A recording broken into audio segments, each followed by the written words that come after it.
Livro de Gênesis, capítulo 31. Jacó foge de Labão. Logo, porém, Jacó percebeu que os filhos de Labão estavam reclamando dele. Jacó roubou tudo o que era de nosso pai. À custa de nosso pai adquiriu toda a sua riqueza. Jacó também começou a notar uma mudança na atitude de Labão para com ele. Então o Senhor disse a Jacó: volte para a terra de seu pai e de seu avô, a terra de seus parentes, e eu estarei com você. Jacó mandou chamar Raquel e Lia ao campo onde ele cuidava de seus rebanhos e disse a elas: notei que o seu pai mudou de atitude em relação a mim. O Deus de meu pai, porém, tem estado comigo. Vocês sabem como tenho trabalhado arduamente a serviço de seu pai. Contudo, ele me enganou e mudou meu salário 10 vezes. Mas Deus não permitiu que ele me prejudicasse.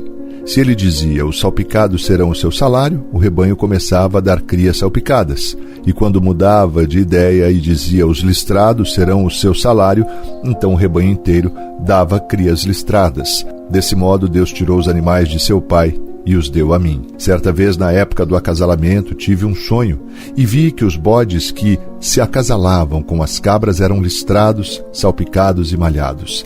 Então, em meu sonho, o anjo de Deus me disse: Jacó. E eu respondi: aqui estou.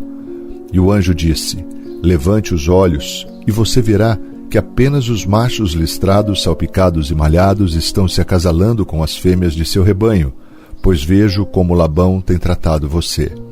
Eu sou o Deus que lhe apareceu em Betel, o lugar onde você ungiu a coluna de pedra e fez seu voto a mim.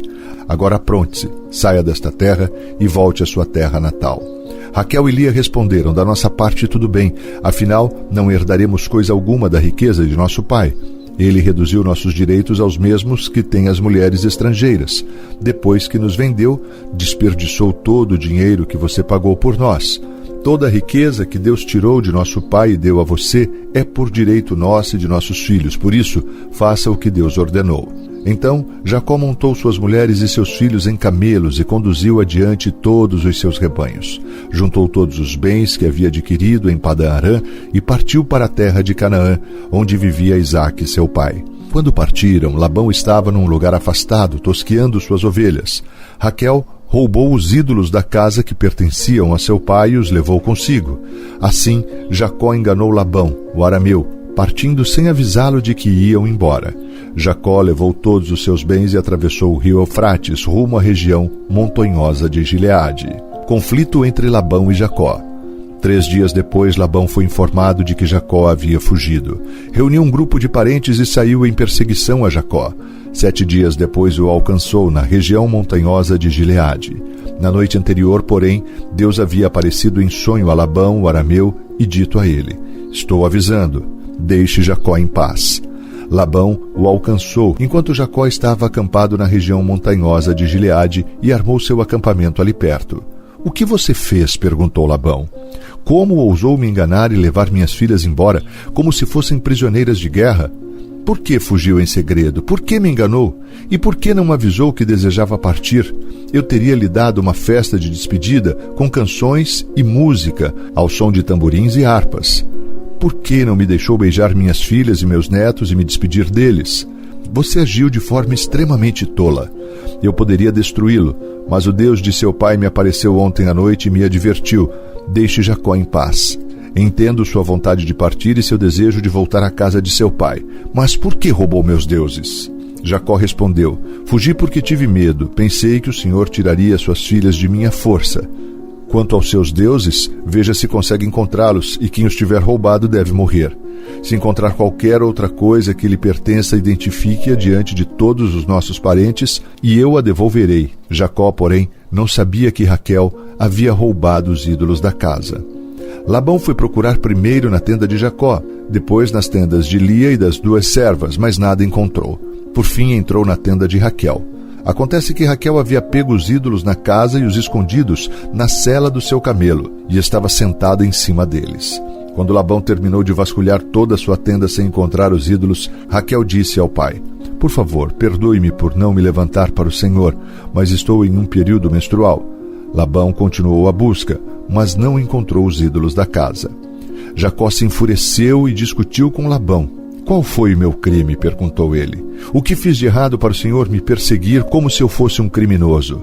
O Senhor vasculhou todos os meus bens. Por acaso encontrou algum objeto que lhe pertença?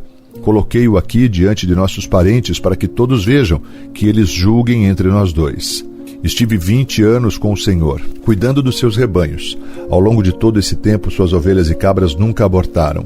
Não me servi de um carneiro sequer de seu rebanho para alimento. Quando algum deles era despedaçado por um animal selvagem, eu nunca lhe mostrava a carcaça. Não, eu mesmo arcava com o prejuízo. O Senhor me obrigava a pagar por todo animal roubado, quer à plena luz do dia, quer na escuridão da noite. Trabalhei para o Senhor em dias de calor escaldante e também em noites frias, insones. Sim, por 20 anos trabalhei feito um escravo em sua casa. Trabalhei 14 anos por suas 2 filhas, e depois mais 6 anos para formar meu rebanho. E 10 vezes o Senhor mudou meu salário. De fato, se o Deus do meu pai não estivesse comigo, o Deus de Abraão e o Deus temível de Isaque, o Senhor teria me mandado embora de mãos vazias. Mas Deus viu como fui maltratado apesar de meu árduo trabalho. Por isso ele lhe apareceu na noite passada e o repreendeu. O acordo entre Labão e Jacó. Labão respondeu a Jacó: essas mulheres são minhas filhas, as crianças são meus netos e os rebanhos são meus rebanhos. Na verdade, tudo o que você vê é meu. Mas o que posso fazer agora por minhas filhas e pelos filhos delas? Façamos, portanto, você e eu uma aliança que sirva de testemunho do nosso compromisso. Então Jacó pegou uma pedra e a colocou em pé como monumento. Em seguida disse aos membros da família: junte algumas pedras. Eles pegaram as pedras e amontoaram. Jacó e Labão se sentaram perto do monte de pedras e fizeram uma refeição para selar a aliança. A fim de comemorar a ocasião, Labão chamou o lugar de Jegar Saduta e Jacó o chamou de Galeed. Labão declarou: este monte de pedras servirá de testemunha para nos lembrar da aliança que fizemos hoje. Isso explica porque o lugar foi chamado de Galeed. Também foi chamado de Mispá, pois Labão disse: vigie o Senhor a você e a mim para garantir que guardaremos esta aliança quando estivermos longe um do outro. Se você maltratar minhas filhas ou se casar com outras mulheres, mesmo que ninguém mais veja, Deus verá. Ele é testemunha desta aliança entre nós. Veja este monte de pedras, prosseguiu Labão. Veja também este monumento que levantei entre nós dois. Estão entre mim e você como testemunhas dos nossos votos. Nunca atravessarei para o lado de lá do monte das pedras a fim de prejudicá-lo, e você jamais deve atravessar para o lado de cá a fim de prejudicar-me. Invoco o Deus dos nossos antepassados, o Deus do seu avô Abraão e o Deus de meu avô Naor, para que sirva de juiz entre nós. Assim, diante do Deus temível de seu pai Isaque, Jacó jurou respeitar a linha divisória.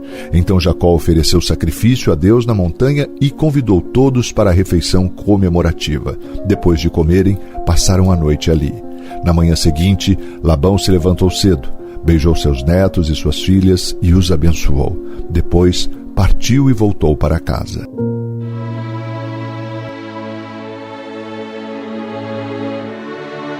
Ó Deus poderoso, santo e bendito, louvado seja o teu nome para todo sempre. Deus, Criador dos céus e da terra e de tudo que neles há. Obrigado, Pai, pela tua fidelidade, pelo teu favor, pela tua graça. Obrigado pela tua palavra. Deus, em nome de Jesus, dá-nos um dia de paz, um dia de vitórias, um dia na tua presença. Nós oramos agradecidos pela tua palavra, que é instrução ao nosso coração, Senhor. Obrigado por tão grande amor. Obrigado pelo teu Filho Jesus, o nosso Salvador. Pai, pedimos as suas bênçãos, a sua proteção, a tua presença nas nossas vidas. Nós oramos agradecidos no nome poderoso de Jesus, nome que é sobre todo nome. Amém e amém. Graças a Deus.